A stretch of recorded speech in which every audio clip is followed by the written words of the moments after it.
see the silvery white skies, which we see almost every morning in Northern California, the undefined, hazy, dirty clouds, skies full of sprayed aerosols is what we're looking at.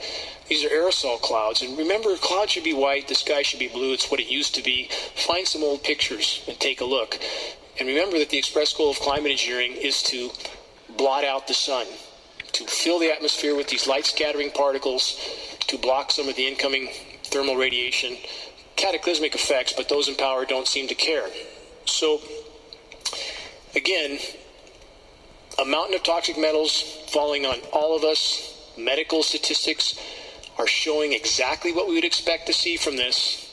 All the human diseases that are related to these metals are going absolutely off the charts. As mentioned before, autism in the last 40 years has gone from 1 in 5,000 to 1 in 47. That's over a 10,000% increase in autism. And now we have one of the most recognized institutions for research on the planet, MIT, stating that in less than 10 years, we will see 1 in 2 children with autism. Alzheimer's, 1 in 3 in the continental US dies with Alzheimer's and/or dementia. Not dies from it, but dies with it. All of us are becoming dumber by the day. It's not a joke. It's not a metaphor. It's a fact. Our cognitive ability is being damaged by the toxic particulates we are all inhaling. The North State neurologist who sees a lot of the local patients is, in his words, extremely alarmed at their lessening cognitive abilities. They can't think clearly. How many people are getting forgetful? Your short-term memory is the first thing to go as your neurological system becomes damaged from air pollution. And now look at the studies we have. And I don't want anybody to believe a word I'm saying. Please just search this out. We're now seeing studies from major institutions stating that particulates in the air appear to be the greatest single causal factor for neurological disease. They don't acknowledge climate engineering, of course. That would be a grave mistake on their part, because the hammer of the government would be lowered on them immediately in countless ways.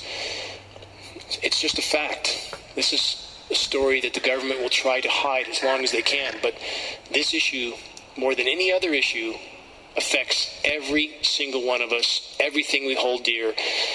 It's the greatest single effect on the future that our children may not have now, because of the damage being done by these programs. A lot of sources of human damage to the planet. I'm not trying to ignore that at all. But the greatest single assault on the environment, on us, on the biosphere as a whole, is without question, mathematically, climate engineering. How does our government get away with all this? We're a democracy, after all, right? That's an incredibly naive notion. There's nothing democratic about our government and the way they behave.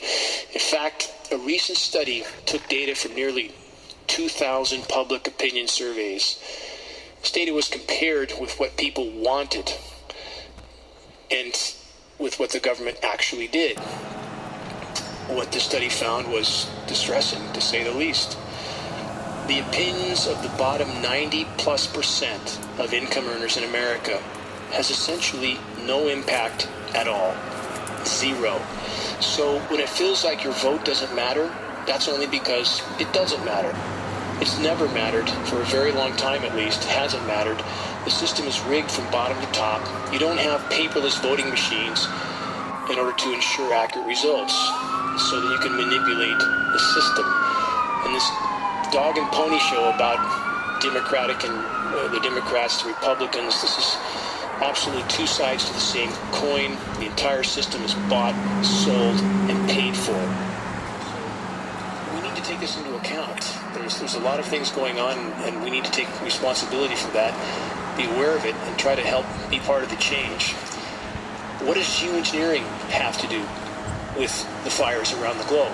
Geoengineering, again, is climate engineering, the deliberate attempt of governments around the globe to engineer the climate. They're creating climate chaos. They're very successful at that. they're contaminating the entire planet. They're successful with that as well. But as far as doing anything beneficial for the populations, that's absolutely not the case. And in fact, I would argue that's not their intent at all. It's about power and control, not the common good. Geoengineering contributes to fires in the following ways. Saturating the atmosphere with sprayed particulates creates drought and deluge in certain places, but protracted drought is a common occurrence, an intentionally caused occurrence in many locations. Blistering UV radiation. This is an absolute